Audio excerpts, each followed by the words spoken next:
You are listening to the Becoming the Wealthy You podcast with Jermaine Foley.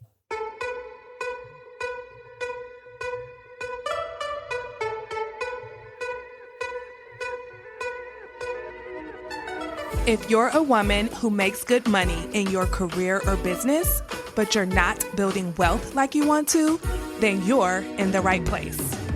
In this podcast, you'll learn how to stop overspending, break free from the cycle of debt, save lots of cash, and become the wealthy woman you were born to be. Let's dive in. Well, hello, everyone. Welcome back to the podcast. Okay, so before we jump into today's episode, I want to set the stage for you around what you're about to hear. So in this week's episode, this is a collaboration conversation that I had with Allison Baggerly from the Inspired Budget podcast. We recorded this episode specifically for right now, mid-January, because this is the point where a lot of people quietly start falling off from their financial goals. There's actually a name for it, and I've mentioned it on the podcast before. It's called Quitter's Day, and it's usually around the second or third weekend in January. This is when motivation starts to fade because life has gotten back into the groove of things, and we suddenly start to lose our motivation. Our big intentions start to feel hard. Things might have not gone as planned so far, and this is where we just start to fall off track. So in this episode, Allison and I took all of that to heart. And with that, we're sharing 3 strategic tips to help you to keep going. She's going to share 3 and I'm going to share 3. Now, this will help you if you're still going strong or if you started to veer off track some, a lot or a little. It doesn't matter. I believe that if you listen to this episode and take what we say to heart, you will start to get back on track. Remember, this isn't about beating yourself up. This isn't about starting over. This isn't about any of that. It's just about resetting and getting back into momentum. So what you're going to hear is a mix of different types of strategies. You're going to get some mindset shifts and some very practical strategies you can use immediately. In fact, Allison's first tip alone has the potential to save you about $1,000 in just 30 minutes. It's one of those simple things that people often overlook, but it can make a real big difference and help you get back into the swing of things and give you some real momentum when it comes to your cash flow. Not only that, but my final tip is a huge game changer if you ever felt overwhelmed by trying to fix everything about your finances at once. What I'm going to do is walk you through how to focus on the one key area that's holding you back and how identifying that can change everything. Sometimes it's one area of your money that you just need to focus on. And once you focus on that area, all the other areas start to fall in line. And what I shared even helped Allison get lots of clarity on where she wants to focus this year. So this conversation, you'll hear it at the beginning. We're playing it on my podcast and she's playing it on hers. And so we want to make sure that whoever listens, you have support and resources beyond just this one conversation. So we're both including some free resources for you in the show notes. You can go to the show notes and grab both of them. I'm giving you all my free training, which is all about building wealth without going on a strict budget. And Allison's free resource is a debt payoff tracker that is very cool. It gives you the visuals that you need to really see the debt going down. Both are there for you. I want you to get both of them. Remember, this is for you if you're still going strong with your goals. I think my free class and her debt tracker can really help maintain that momentum. It's also for you if you've started to slip a little bit.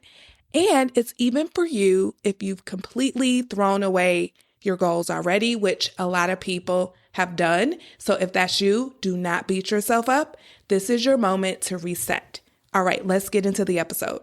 Jermaine, I'm so excited because this is not our typical podcast interview. This is more of like a collaboration, if you will, where we get to come together and share tips to help people get started on their new year and stay on track. Because I know that goals people set, they fizzle out pretty quick. Do you agree? Oh my gosh, yes. And I think the fact that we're releasing this just a couple of weeks into the new year will really help Mhm. people who have already started to kind of go off track, just get them right back on so that they can continue strong with the new year. So I'm so excited for this. Yeah, I am too. It's interesting because I feel like I see a lot of people starting to make plans for the new year, like on Christmas Day or the day after Christmas. And by January 15th, people are like, meh, this is uncomfortable. Because it's true. Mhm. Like when we're setting out these goals for ourselves, it can be uncomfortable, especially financial goals. Do you agree with that?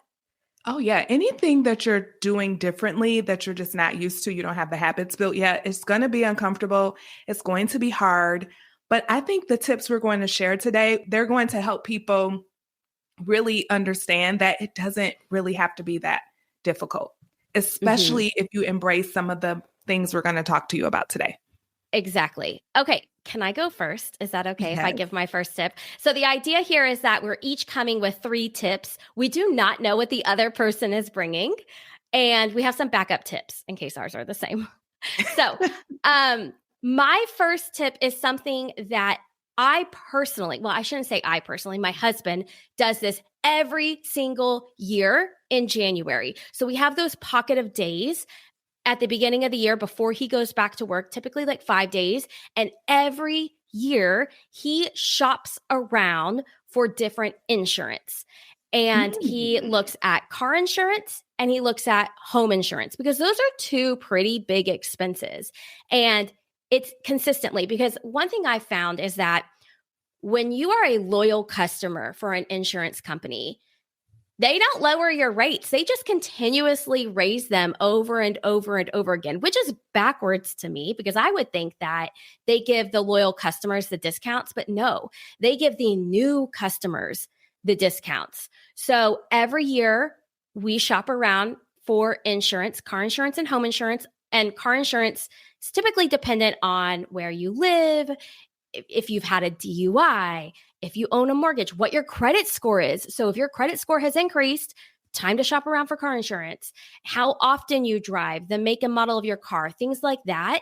Last year, he was able to save us $84 a month with just one switch. Saved us $84 a month, which is $1,008 a year. I just think that this is a really good tip because it gives you a quick win right out the gate. You shop around and then you immediately get those savings. You don't have to continue to do the same thing every month. You automatically feel good about yourself and you're like, okay, I already saved $1,000 this year by switching car insurance for the exact same coverage, just a different company. And that motivation can help carry you through some of the harder things. Oh, I love that one. And this is something that I do literally every year as well. I don't do it at the beginning of the year. And I just did it not too long ago because, Allison, I have two teenage drivers. Oh my gosh, don't tell me. Don't tell me. I've been wondering. Two. I have been wondering because you have what, 2 boys, right? Two boys. And I guess I shouldn't even say teenage. So one is 20 now and the other one is 18. And so they both drive. And so our insurance has gone up. And you're so right. The insurance company that we were with forever, before we added the boys, when I added them, the rate was just, I couldn't even believe it. So I had to shop around and I found another company way cheaper than my insurance company that I had been with for years. You would think that would have been different, but it wasn't. But that insurance company kept creeping up my rates, the new one. Mhm. And so I just switched the other day. And my husband works for a school district. And so they have their own little insurance companies that they can go through. And so we got a really good rate through an insurance company called Mimic. I don't know if it's everywhere, but Okay. that's what we have. And I'm telling you, it's such a huge thing. And then I work with clients one-on-one, and this is something that I have them do. And usually they save at least $1,000. Mhm. That's it. And it's great because it's like one and done. You do it Mm-hmm. once and it's Mm-hmm. done. And my tip is to do it on a day, like the same time every year, either once a year or even twice a year. But it's always that after January 1st, he does, it's a routine. So pick a day. Right. It could be your anniversary. It could be your birthday. That's not a really fun thing to do on your birthday. It could be New Year's like we do. So pick a day and do that. But I need to know, just to prepare myself, because I have a 13-year-old and 11-year-old boy, how much is your car insurance? Because I have nightmares. In my mind, it's like $300 per kid. How much is it really? Okay, so we're paying. So think about this. We have 3 cars that we're insuring, 4 people, 3 Perfect. cars. I think we pay like $260 a month. Okay. Okay, I can do that. That's good. That's not bad. I Not. almost I have made it in my mind to where I'm like, this is going to cost $400, $500. Like, I think it's like this weird thing I do to help me not like give into lifestyle creep, because I'm like, no, the insurance is coming. So Yeah. it's a scare tactic for myself. So I thought it was going to be way more. And I will tell you that first company that I shopped, the one that we were with for years, it was like $400. And I was like, there's no way that we're going to pay yeah. this much. And so I'm telling you, you need to shop around because every insurance company is different. And for some reason, they do not like to reward loyal customers. So no, yeah. they don't. Okay. So what's your tip? Tip number 2. Okay, so tip number 2 is to embrace a B- mindset. So let me I tell love you that. what that is. So think about it. A lot of us, we fizzle out when it comes to our financial goals because we make a mistake and then we think, oh, I made a mistake. This doesn't work for me. I don't know what I'm doing. See, I'm just bad with money. And we try to be perfect with everything. So we have a budget. We want to be perfect at the budget. We have a, savings goal that we're supposed to save every single month. We have to be perfect. And if anything happens where we're not, then we say, see, I'm just bad with money. But if you embrace a B- mindset, which means I'm not trying to get 100% right on this test. I'm just trying to get 80%, because 80% is better than not doing it at all. And so if you just go into this year knowing that you're going to make mistakes, your plans are not always going to go right, but as long as you acknowledge what went wrong and just get back on track, you will make so much more progress versus if you just throw your hands up in the air and say, I quit because, I made a mistake, so I must be a failure. And to me, failure is only a thing if you quit, if you give up, if you don't keep going. But if you make a mistake and then learn from that mistake, iterate and say, okay, what can I do differently next time? Even if you make a similar mistake again, you just keep going. Eventually you're going to be good. You're going to have learned from it and you'll have a new habit. So that is my tip to get started. I think that's great because I see the same thing with people I work with. And I did that. I had this very black and white thinking where it's all or nothing. And that all or nothing mindset is just setting yourself up for nothing because no one can be perfect with their money. And yeah, like I'm very much like B minus work is good enough for me. Like it's better than failing. It's better than a 50. So if I can get an 80, like that's not bad. So that is really a really good reminder, not just at the beginning of the year, but all the time, but especially at the beginning of the year, because people are so hyper focused and hyper aware of what they're doing, and they might be more critical of themselves. Do you find that too, that people are like, oh, I messed up? Yes. And a lot of times it's because we're so used to being the perfect student. A lot of us are high achieving women. We've done everything right. And this is the one area, money is the one area where we are having a little trouble figuring out. And so we have to learn how to give ourselves a lot of grace and just say, you know what, I'm not going to be perfect. We're going to embrace progress over perfection. And I was giving a talk at a university one time with a bunch of the professors, right? PhDs. And I was talking about this concept with them. And for them, it was a little hard to grasp because they're professors, right? Yeah. But then somebody said, B's get degrees, right? Oh, yes. Yeah. B's get degrees. So if you can just embrace this, you're going to build wealth. You're going to get out of debt. You're going to save. You're going to change your spending habits, but you have to be willing to embrace this B- mindset. We should change it from B's get degrees to bees get the monies. I don't know. Something not that, but something that ends with that rhymes that has to do with wealth. But yes, exactly. We'll workshop that. Tip number 3 actually piggybacks a little bit off of what you said and embracing the B- mindset. But my tip is that don't start with perfection, start with awareness. So I think that so many times we go into it saying, like you said, I need to send an extra $1,000 to debt and I need to max out my 401k and I need to do X, Y, Z. I need to cut down my grocery budget to $100 a month and I need to never go out to eat, all of that. But to me, it's not about starting there. If you start with the idea of perfection, you're going to fail. But for me, it's about starting with awareness. And that looks like knowing your spending and knowing your money habits.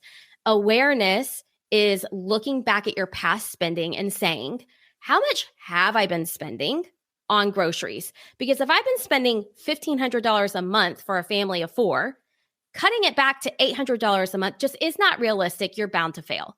So awareness looks like knowing those numbers and saying, how can I slowly scale it back if that's your goal? Or it's saying, how much am I investing? If right now you're investing $50 into your 401k, awareness looks like saying, how can I bump that up to $100 or $150? Especially if you're not at the point where you can max out your 401k a year. That's a lot of money. So it looks like getting curious and looking at your own spending patterns. That's what awareness is, because that's when you can make realistic decisions and set realistic goals with your money. So, and for me, that's about tracking your spending. I track every penny. I know some people think that's crazy. I enjoy it though. Like I enjoy the process, and it allows me to see how much are we spending on gas each month for our cars? How much are we saving? Am I happy with that number? Do I want it to go up or down? And make decisions based off of data and not so much like how I feel about myself or feel about my money.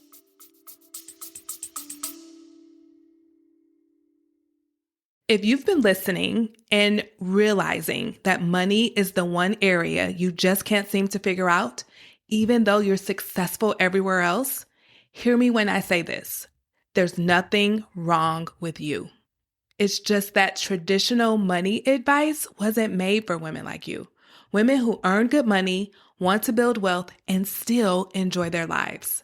My clients all start where you are, paying off the same credit cards over and over again, saving up to a certain amount only to spend it back down, or feeling like based on their income, they should be so much further along by now. But with my help, they change all of that. One client paid off over $11,000 in credit card debt and never ran it back up again. Another saved $5,000 in just 2 months. And another went on multiple vacations without going back into credit card debt. They are not special unicorns. They're women just like you, great at making money and ready to finally get great at not only enjoying it, but also keeping it and growing it. So if you've been listening and thinking she's talking directly to me, this invitation is for you. Don't keep pushing this off. You and I can fix this together, privately, safely, and without judgment.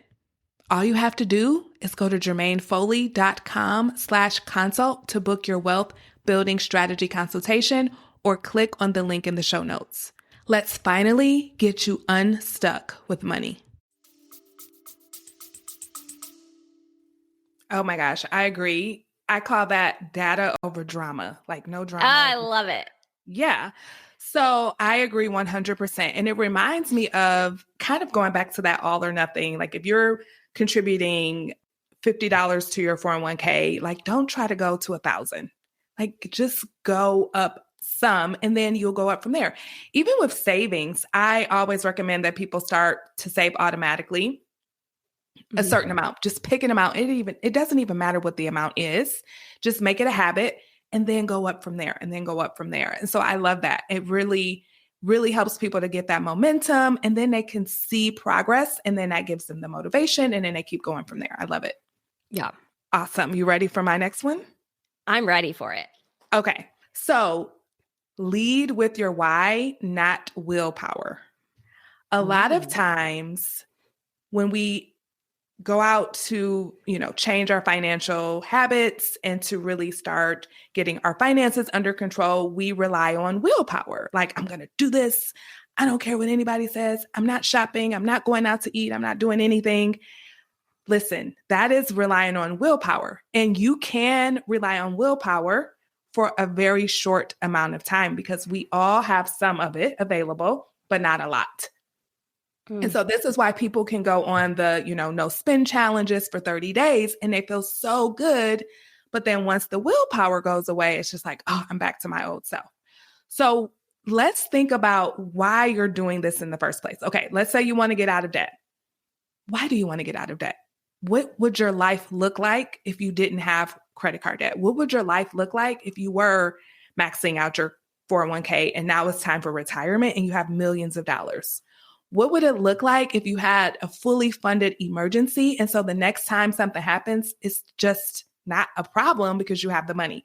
So get really, really clear on your why and let that motivate you. Let that pull you versus relying on willpower and restriction and deprivation. Because yes, you can make progress, but it's not going to last. And then all the progress you've made will just it will just revert. It's like going on a strict diet. Mm-hmm. You can use enough willpower to do anything for a short period of time, to eat just carrots, right? But what are you going to do when that willpower runs out? You have to have a stronger why. Yeah. And you're orange because all you've eaten is carrots. Yes. I remember years ago when we were working to pay off debt, and it was 4.5-year process. So I did not have willpower for 4.5 years. And I remember one of the things that I had read or maybe heard on a podcast was like, write out your perfect day. Like if you were debt free, like, because really, truly, like not having debt, or in my case, would impact my day-to-day life. I wouldn't stress anymore. I would have more money for a house, to be able to afford a house. I would have ability to plan vacations. I wouldn't have to work a side hustle or try to sell things on Teachers Pay Teachers. I was doing that at the time. Like I'd have more time. But I struggled with writing out my perfect day. However, now I feel like with AI, with like ChatGPT, anyone can go in there and say, I want help figuring out what my perfect day would be like my ideal day, and let ChatGPT guide you through that process specifically around how your finances impact your day. And I think that allows us to dream better. It can ask you questions about what you want. How do you like to spend your time? And then it's almost like a conversation instead of you sitting down with pen and paper and just like coming up with something out of nowhere. Oh yeah, that's a good use of AI right there, because Yes. it'll interview you. It'll ask you all these questions and then it'll say, okay, here's your perfect day. And then you can tweak it if it doesn't quite hit the mark, but it might, you never know. And then that all ties into your why and why you're doing this, because you're perfect. Like to me, I didn't pay off debt so I could travel the world. I paid off debt so that way my day-to-day life is more comfortable and less stressful. So I think that it's really in those day-to-day moments that you feel it. So very good. I love how we have a mix of like mindset and tips, like actionable things, and then like that you can do today, and then also just like really big mindset pieces. My next one, tip number 5, is more action. Like I want you to do this. You can pull out your phone and do this. And it is to schedule money check-in days. I think that whenever we are starting the year off, we automatically have this desire to look at our finances, to work on our goals, whatever they may be. But as time goes on, life happens. Life is chaotic. Work is busy. If you have a family needs you. And it's really easy for you to forget to go back to the thing you said you were going to work on, which is your money. So it's just like you would schedule a mammogram every year once you hit a certain age. Like you don't pass up that mammogram. It's just like I schedule dentist appointments every 6 months. I'm not going to skip it. It's in my calendar. I'm going to make sure I attend that dentist appointment. Same thing with your money check-in. If once a week feels like too much, that's fine. Do it every month and make it fun. It doesn't have to be this like sad and gloomy shame session. Make it fun. Put on some good music. Maybe you order takeout. You don't cook that day because your time and your energy is going to go into looking at your spending. Where is your money going? What goals are you working toward and how far along are you on them? Do you need to make any changes?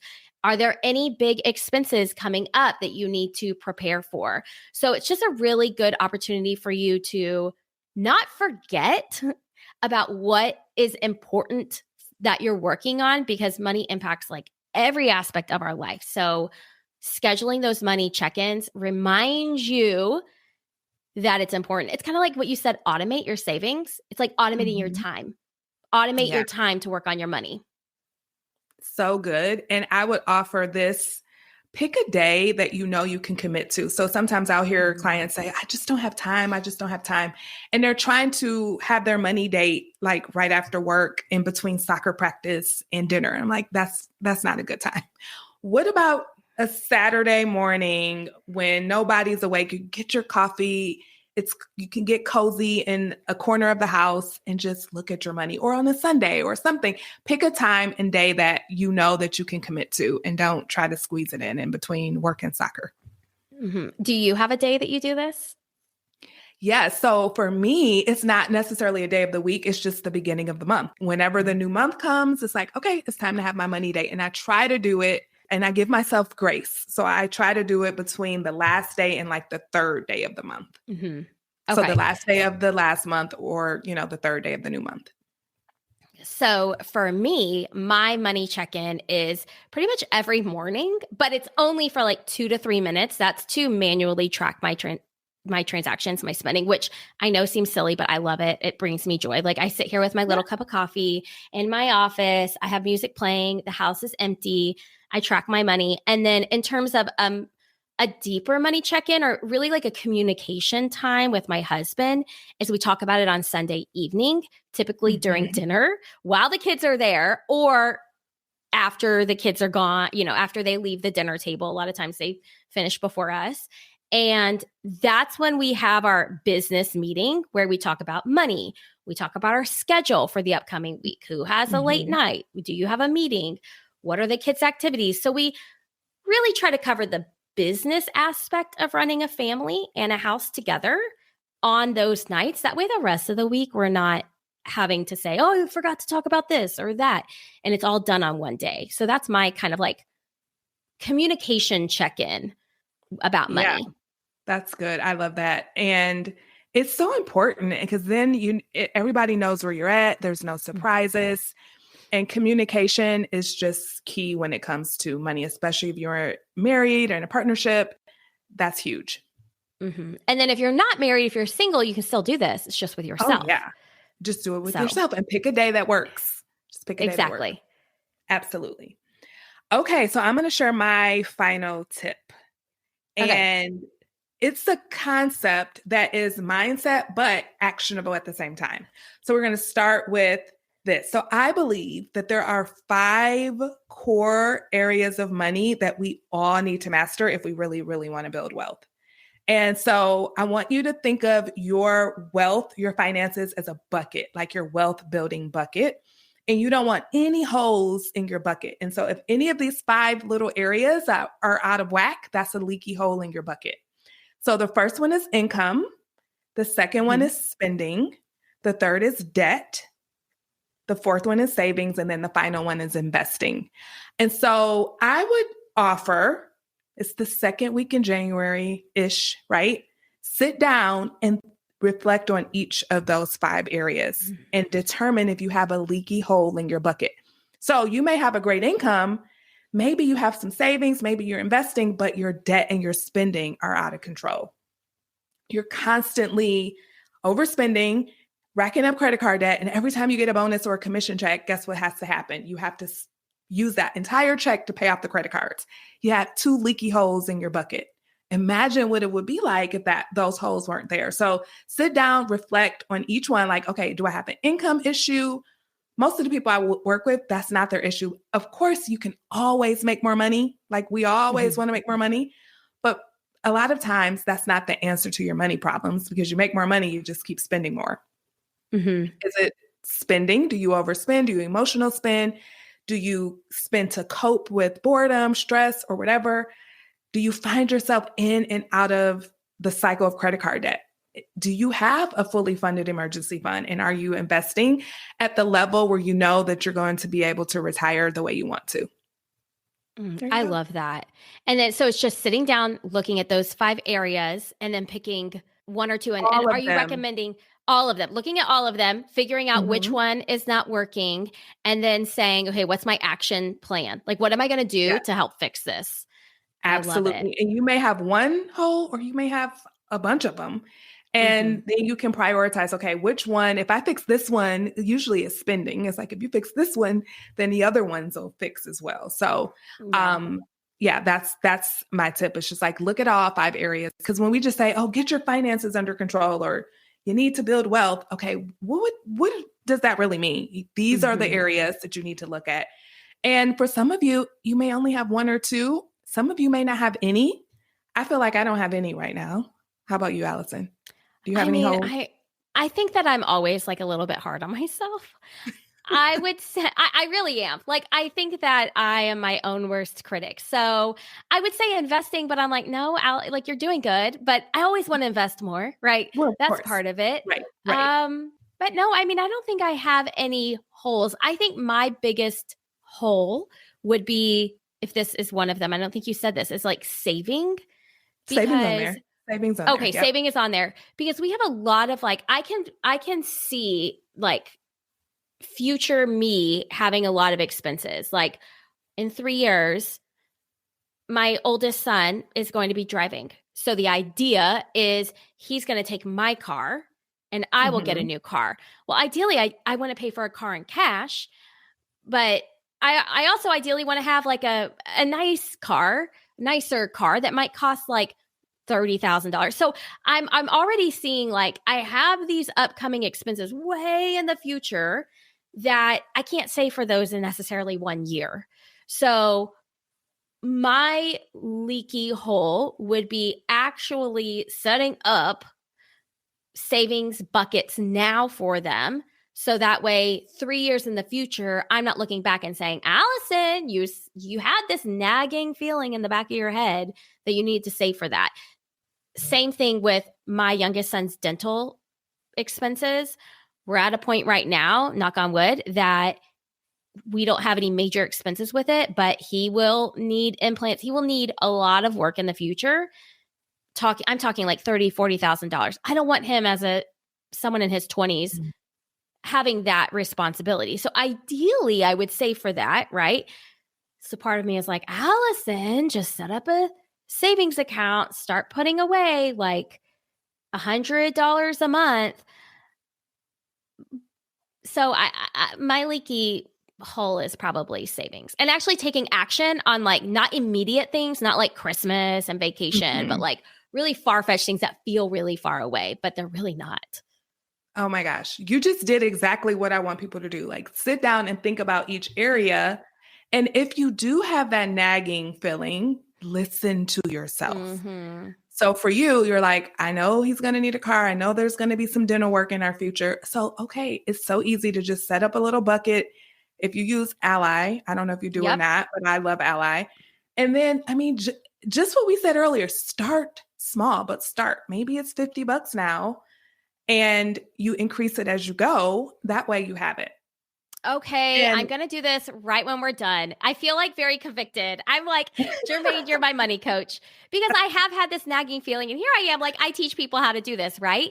But to me, it almost feels like this is going to be so far away and I don't want to spend my money that way right now. But if I think about it as like, if I literally put aside $50 a month and each, that's $100. I can increase it later. It's only $100, Allison. You spend that. Like if the 4 of us go out to dinner at a sit down restaurant, we're spending for $100, and my kids don't even like to go sit down with us at a restaurant because they think it's boring. So I could just, anyway, okay, I'm going to do that right after we get off of this podcast. So awesome. I'm so proud of you, Allison. Thank you. And that just goes to show how quickly some of these things can be. Like, yes. Here I just talked through that and I was like, okay, I know what I need to do. And I already feel better. I'm like, okay, you said you were going to do that. You were putting it off. Just do it. Just do it. Just send extra money to savings. Just automate the savings. I'm going to automate it to come out every month on the 3rd. I already know what day it's going to come out. Just look at your debt, right? It's these small things that sometimes feel a lot bigger than they are. But like once you get one of them done and I already feel like I have a win, even though I haven't set them up, but I know I'm going to. 100%. And I want to go back to what I said. I was like, I don't think I have any holes. And let me tell you why, because I've done this exercise. That's why I feel like my holes are pretty plugged right now, because I always think about like, of course, income can be better. Of course, investing, everything could be better. But I do feel like I have a plan and I'm working each plan for each hole so that I don't have leaks in my bucket. Yeah. So. And I want to throw out there that this is not something you do once and you're like, oh, my holes are plugged. And then for the rest of my life, no, life happens. Things happen. I think it's really good to do this at least. I mean, I would go so far as to say like once a month, but I realize that's probably too much, but at least every 6 months, bare minimum once a year, to really sit down and think about those 5 areas, because things come up. Medical expenses happen that lead to me having a hole in my savings, my savings bucket. So I don't think it's like once you've reached it, like you're there forever. And it's okay if another hole becomes unplugged. That doesn't make you a failure. It doesn't make you bad at money. It just means that life is lifing, and that's part of it.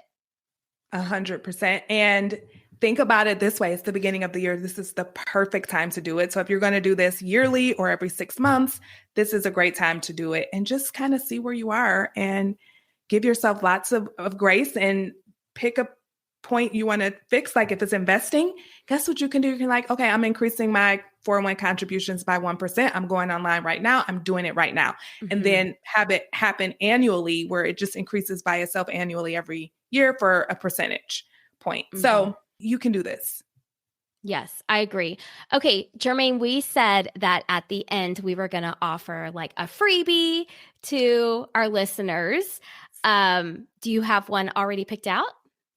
Yes. So I want to invite everyone to download a brand new free training I created. It's called How to Build Wealth Without Going on a Strict Budget.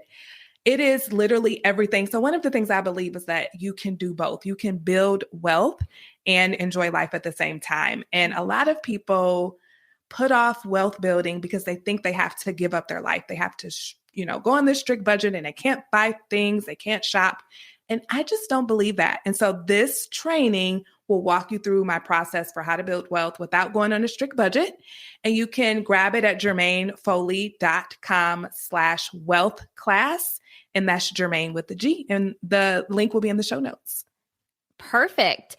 And my freebie is actually my goodbye debt tracker. So if one of the plugs you are trying to fill this year is anything to do with debt, if you have debt at all, whether it is car loan, credit card, personal loan, student loan, house, mortgage debt, whatever it is, I have found personally from paying off debt that visually seeing your progress is so motivating, because there are going to be times that you need to be motivated, that you don't have motivation. And this is one way to claim back that motivation.